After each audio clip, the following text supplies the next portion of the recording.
Bom dia, meus queridos amigos, irmãos. Estamos hoje iniciando o capítulo 9, com muita alegria em nossos corações, convidando a todos a entrar em sintonia com esse momento sublime do Evangelho, procurando nos harmonizarmos com o Cristo e que nesse momento o amor de Jesus possa irradiar para todos nós. Injúrias e violências. Bem-aventurados os que são brandos, porque possuirão a terra. Mateus capítulo 5, versículo 5. Bem-aventurados pacíficos, porque serão chamados filhos de Deus. Mateus 5, capítulo 5, versículo 9. Sabeis que foi dito aos antigos, não matareis. Quem quer que mate merecerá condenação pelo juízo. Eu, porém, vos digo que quem quer que se puser em cólera contra seu irmão, merecerá condenado no juízo, que aquele que disser a seu irmão raca, merecerá condenado pelo conselho, e que aquele que lhe disser és louco, merecerá condenado ao fogo do inferno. Mateus capítulo 5, versículo 21 e 22. Por estas máximas, Jesus faz da brandura, da moderação, da mansuetude, da afabilidade, da paciência uma lei. Condena, por conseguinte, a violência, a cólera e até toda expressão descortês de que alguém possa usar para com seus semelhantes. Raca, entre os hebreus, era um termo desdenhoso que significava homem que não vale nada, que se pronunciava cuspindo e virando para ao lado a cabeça. Vai mesmo mais longe, pois que ameaça com o fogo do inferno aquele que disser a seu irmão, és louco. Evidente se torna que aqui, como em todas as circunstâncias, a intenção agrava ou atenua a falta, mas em que pode uma simples palavra revestir-se de tanta gravidade que mereça tão severa reprovação? É que toda palavra ofensiva exprime um sentimento contrário à lei de amor e da caridade, que deve presidir as relações entre os homens e manter entre eles a concórdia e a união. É que constitui um golpe desferido na benevolência recíproca e na fraternidade. É que entretém o ódio e a animosidade. É, enfim, que depois da humildade para com Deus, a caridade para com o próximo é a primeira de todo cristão. Que queira Jesus dizer por essas, que queria Jesus dizer por essas palavras? Bem-aventurados que são brandos, porque possuirão a terra, tendo recomendado aos homens que renunciassem aos bens deste mundo e havendo-lhes prometido os do céu. Enquanto aguarda os bens do céu, tem o homem necessidade dos da terra para viver. Apenas o que ele recomenda é que não ligue a estes últimos mais importância do que aos primeiros. Por aquelas palavras quis dizer que até agora os bens da terra são assambarcados pelos violentos em prejuízo dos que são brandos e pacíficos, que a estes falta muitas vezes o necessário, ao passo que outros têm o supérfluo. Promete que a justiça lhe será feita, assim na terra como no céu, porque serão chamados filhos de Deus, quando a humanidade se submeter à lei de amor e de caridade.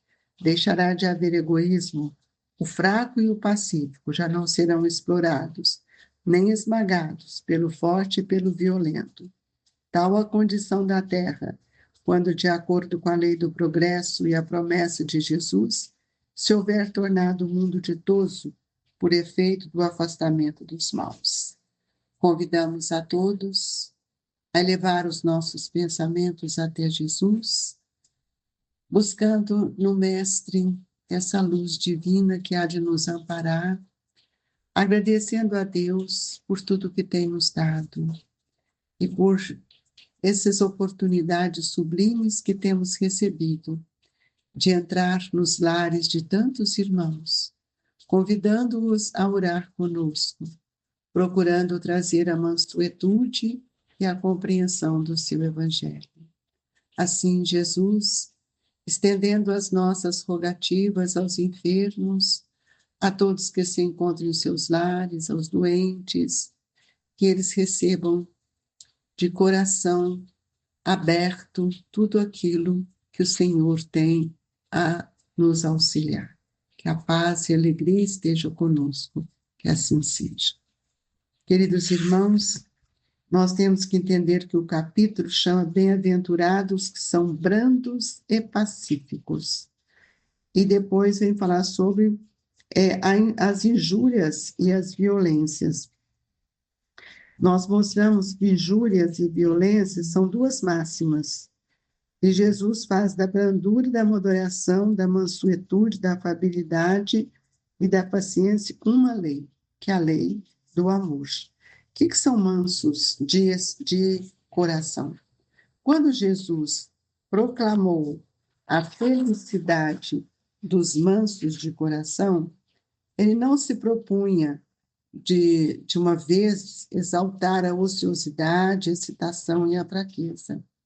Nós precisamos compreender que a felicidade dos mansos é aqueles que estão sempre em ressonância com o seu evangelho, no cumprimento das suas palavras, e não aqueles que são preguiçosos, aqueles que são fracos. Muita gente, muitas vezes, eles acham que, acreditando numa fé, uma fé que não seja uma fé operante, eles trazem consigo uma fé inoperante e acreditam cultivar nisso a humildade. Então, Jesus, na sua sabedoria, ele procura destacar as almas equilibradas e procurando, através desses espíritos que têm um pensamento equilibrado, mostrar também que são pessoas mais compreensíveis e que estão sempre mais dispostas a buscar a boa vontade para alcançar e compreender o valor do tempo que todos nós temos. E nós temos a certeza que quanto mais nós recebemos o bem, maior será a nossa colheita. Então, isso não nos cabe nem o desespero e nem a violência. Então, o que Jesus está nos dizendo é justamente isso, e ele mostra aqui uma questão da palavra raca, que é usada entre os hebreus, que o homem não vale nada se pronuncia cumprindo aquilo que devia ser uma coisa boa. Então, nós observamos que a cólera, essas expressões descortês, muitas vezes atrai para nós vibrações também que não são dignas. Então, os hebreus usavam da palavra raca, que era um termo desdenhoso, que queria dizer homem que não vale nada. E nós perguntamos, todos nós temos o nosso valor. É preciso entender que quando nós estamos interpretando essas palavras ao pé da letra, o Evangelho nos mostra que vai mais longe. É aqueles que ameaçam com fogo do inferno, aquele que disser a seu irmão és louco. Então, são questões figurativas de um tempo, e hoje nós vemos que toda palavra ofensiva, ela expressa um sentimento. Esse sentimento, quando eu estou ofendendo ao outro, ela é contrária à lei do amor e da caridade, que o amor e a caridade é que deve presidir as nossas relações. E quando nós temos esse amor dentro de nós, nós desenvolvemos também a concórdia, a união, que é o que o Evangelho está nos mostrando. E quando nós não compreendemos isso, constitui para nós um golpe desferido da benevolência recíproca e na fraternidade. Por quê? Porque nós temos ainda em nós, mesclado no nosso sentimento, o ódio e a animosidade. Então, é preciso que nós, enquanto humanidade, voltemos os nossos olhos a Deus e lembremos dos ensinamentos máximos de Jesus, da caridade e que devemos amar o próximo, porque isso é lei. É a primeira lei de todo o cristão. Então, nós precisamos entender que dentro dessa manifestação de benevolência surge também a cortesia, surge a gentileza. E o que é a cortesia? É o primeiro passo da caridade, ser cortês dentro de casa, ser educado. E a gentileza, ela é o princípio do amor.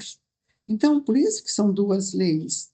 Ninguém precisa aguardar que o futuro chegue para que eu possa ganhar todas as bênçãos que a terra nos oferece.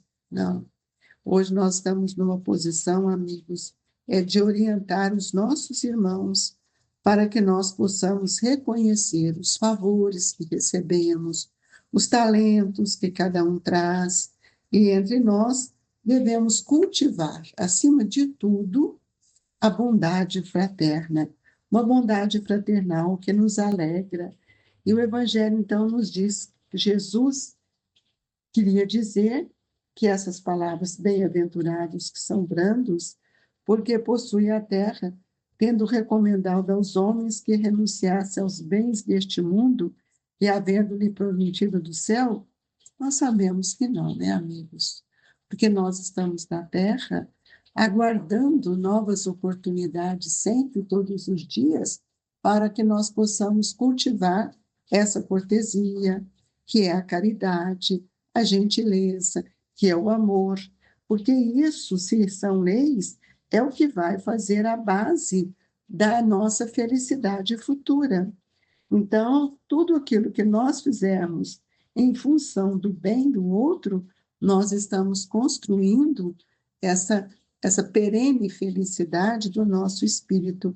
E nós precisamos olhar que ninguém aguarda o futuro sem passar pela Terra, porque a reencarnação na Terra é justamente a oportunidade que todos nós estamos tendo para vibrar intensamente em favor do bem que a humanidade nos promove nos relacionamentos, a família, e isso projeta de alguma forma para a humanidade, porque a família é a primeira célula. Então nós precisamos reconhecer que todos nós temos oportunidades brilhantes. Cada dia nós temos uma oportunidade diferente. Então, eu não preciso ficar aguardando que amanhã eu vou ser assim, não, eu posso começar hoje, hoje mesmo, detendo em mim esse desejo de fazer o melhor para os nossos irmãos. E a melhor oportunidade que nós recebemos todos os dias é inerente àqueles que estão convictos de que nós precisamos cultivar dentro de nós o amor e não a injúria e nem a violência, porque a injúria e a violência, elas são contrárias à lei do amor. E é por isso que o Evangelho nos diz, por essas palavras, quis dizer que até agora os bens da terra são assambarcados pelos violentos, em prejuízo dos que são brandos e pacíficos, que a estes falta muitas vezes o necessário, ao passo que outros têm o supérfluo.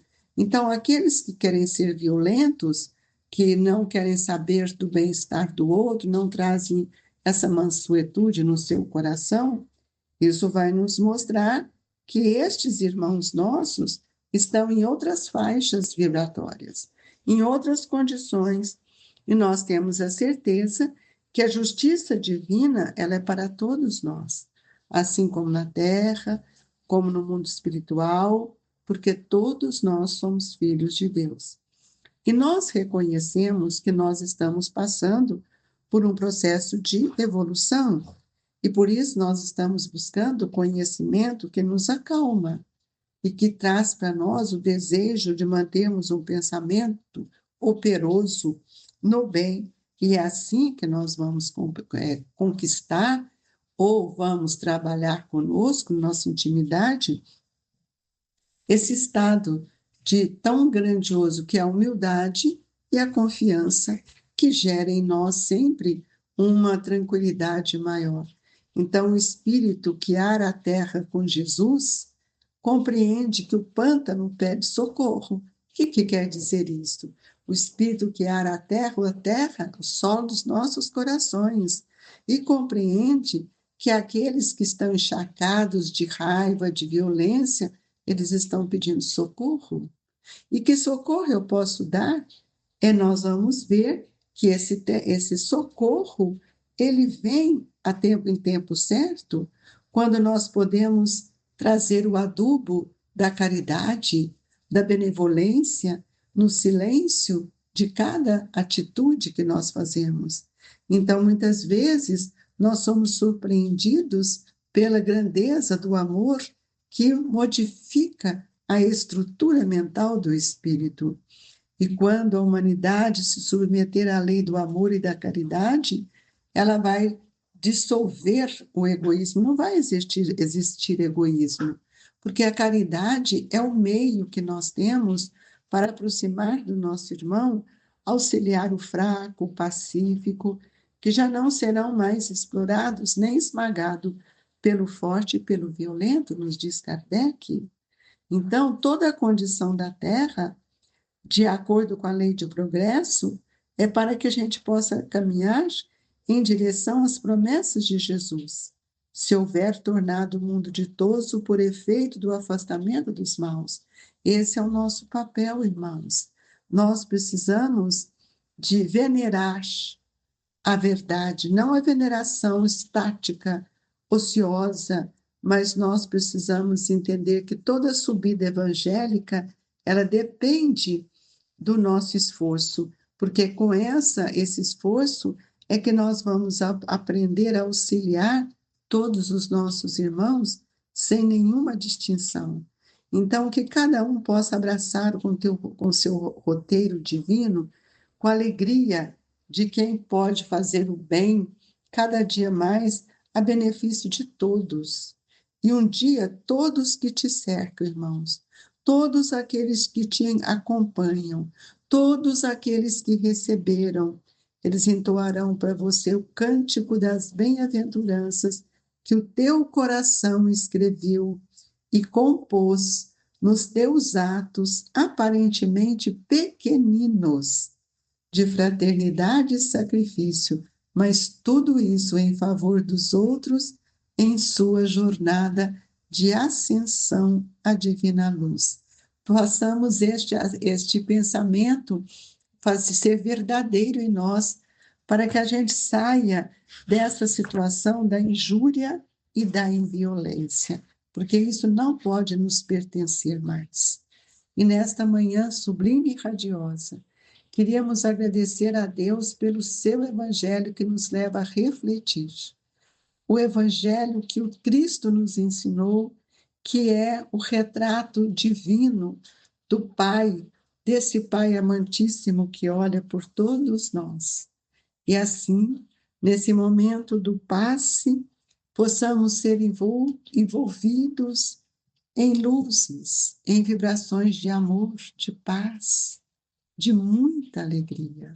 Ó Senhor, dai-nos serenidade para vencermos nós mesmos. Que a magnitude do passe nos dê força e coragem, a fim de que possamos vencer todos os torpores do caminho, que muitas vezes ainda são agrestes pela nossa violência interna, pela incompreensão do amor, do bem e da caridade. Fluidifica a nossa água, Senhor, para que ela seja um lenitivo para todos nós.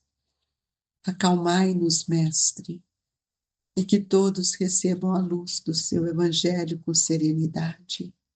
Deixamos no coração de nossos irmãos o ósculo da amizade, da gratidão, gerada pelo pensamento de todos os trabalhadores do Grupo Espírita Esperança e Caridade, Colégio Allan Kardec. Fique com Deus, querido irmão. Sinta-se abraçado por Jesus. Que assim seja.